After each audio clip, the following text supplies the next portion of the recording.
بسم اللہ الرحمن الرحیم صلی اللہ علی النبی النبی و آلہ صلی اللہ تعالی علیہ وسلم صلاۃ و سلام علیک یا سیدی یا حبیب یا رسول اللہ صلی اللہ تعالی علیہ وسلم۔ مدرسہ نور القرآن کے جماعت تختی میں پڑھتے ہوئے طلباء کے والدین، السلام علیکم ورحمۃ اللہ وبرکاتہ۔ بسلام، آپ سبھی کو یہ گزارش کی جاتی ہے کہ تھوڑا سا وقت نکال کر بچوں کی پڑھائی کی جو فروری مہینے کی امتحان ہوگی اس کے سلسلے سے جو پڑھا جائے گا اس کو میں پڑھ کر آپ کو سنا دیتا ہوں۔ اسی طریقے سے اپنے بچے کو گھر پر پریکٹس کروائیں۔ ممکن کوشش میں کرتا رہوں گا انشاءاللہ ہر جماعت کے لیے، تاکہ بچوں کی پڑھائی صحیح ہو، بس یہی اللہ تعالیٰ سے دعا ہے۔ تو میں آپ سے یہی گزارش کروں گا کہ آپ تھوڑا سا وقت نکال کر اس ویڈیو کو دیکھیں، اور ساتھ ہی ساتھ میں جس طریقے سے پڑھتا ہوں آپ بچوں کو اسی طریقے سے گھر پر پریکٹس بھی کروائیں، تاکہ بچوں کی پڑھائی صحیح ہو جائے۔ سب سے پہلے پیج نمبر 3 فروری مہینے میں آنے والا ہے، تو یہ جو پیج ہے وہ 3 نمبر کا پیج میں نے آپ کے سامنے رکھا ہوا ہے۔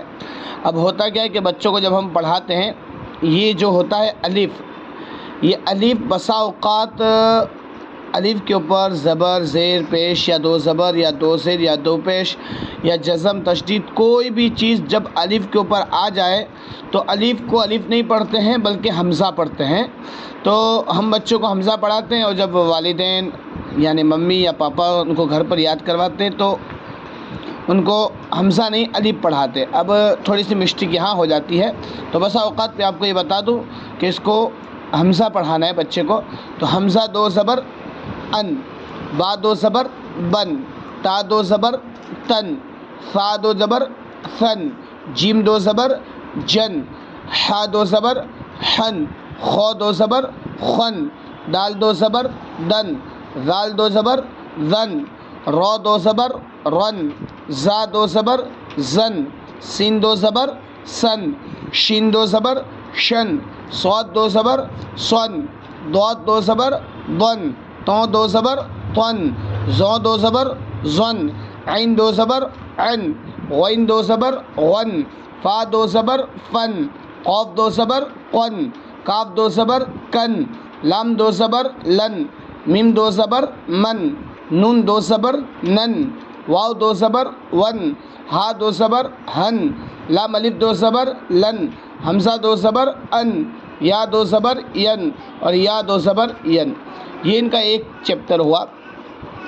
اب جس طریقے سے میں نے اوپر والا دو زبر پڑھا، اسی طریقے سے نیچے دو زیر ہے، یعنی حمزہ دو زیر ان، با دو زیر بن، تا دو زیر تین، اور پھر وہی سبق ختم ہوگا تو اس کے نیچے پھر حمزہ دو پیش ان، با دو پیش بن، تا دو پیش تن، اس طریقے سے ہے۔ اور پھر جب چوتھا جو ڈائریکٹ دیا ہوا ہے وہ تینوں چیز دی ہوئی ہے، اور یہ جو سبق ہوتا ہے یہ بچوں کو بہت مشکل ہو جاتا ہے، کیونکہ بچے چھوٹے بھی ہیں اور ان کی زبان پر تینوں چیز ان کو سمجھانا یہ مشکل کام ہے، اور ہم سمجھاتے رہیں گے تو انشاءاللہ تعالیٰ ہو جائے گا۔ دیکھو، حمزہ دو زبر ان، حمزہ دو زیر ان، حمزہ دو پیش ان، ان، با دو زبر بن، با دو زیر بن، با دو پیش بن، بن بن بن، تا دو زبر تن، تا دو زیر تن، تا دو پیش تن، تن تن تن۔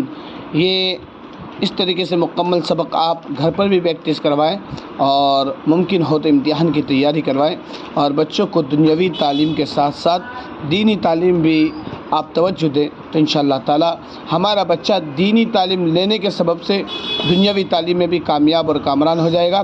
ساتھ ہی ساتھ یہ جو جماعت تختی ہے وہ تختی والے بچوں کو انشاءاللہ تعالی اول کلمہ اور دویم کلمہ، یہ دونوں کلمے ترجمے کے ساتھ سنے جائیں گے۔ اول کلمہ ایک مرتبہ میں آپ کو پڑھ کر اور اس کا ترجمہ پڑھ کر بھی سنا دیتا ہوں۔ اول کلمہ طیب، لا الہ الا اللہ محمد رسول اللہ صلی اللہ تعالی علیہ وسلم۔ ترجمہ، اللہ تعالیٰ کے سوا کوئی معبود نہیں، حضرت محمد مصطفیٰ صلی اللہ تعالی علیہ وسلم اللہ تعالیٰ کے رسول ہیں۔ دویم کلمہ شہادت، اشہد ان لا الہ الا اللہ واشہد ان محمدا عبدہ ورسولہ۔ ترجمہ: میں گواہی دیتا ہوں کہ اللہ تعالیٰ کے سوا کوئی معبود نہیں، اور میں گواہی دیتا ہوں کہ حضرت محمد مصطفیٰ صلی اللہ تعالیٰ علیہ وسلم اللہ تعالیٰ کے بندے اور اس کے رسول ہیں۔ اس کے ساتھ جنرل سوال جواب ہوں گے۔ جنرل سوال جواب بھی میں آپ کو بتا دوں، ہمارے نبی کا نام کیا ہے؟ تو ہمارے نبی کا نام حضرت محمد مصطفیٰ صلی اللہ تعالیٰ علیہ وسلم ہیں۔ ہمارے نبی کے والد کا نام کیا ہے؟ ہمارے نبی کے والد کا نام حضرت عبداللہ ہے۔ ہمارے نبی کی والدہ کا نام کیا ہے؟ ہمارے نبی کی والدہ کا نام حضرت آمینہ ہے رضی اللہ تعالیٰ عنہ۔ یہ 3 سوال ہوں گے، اس کے بعد اول کلمہ، دویم کلمہ، اور انشاءاللہ تعالیٰ جو پیج ہے وہ اسی پیج میں سے پوچھا جائے گا، تو آپ اچھی طریقے سے بچوں کو تیاری کروائیں۔ اللہ تعالیٰ آپ کو جزائے خیر عطا فرمائے۔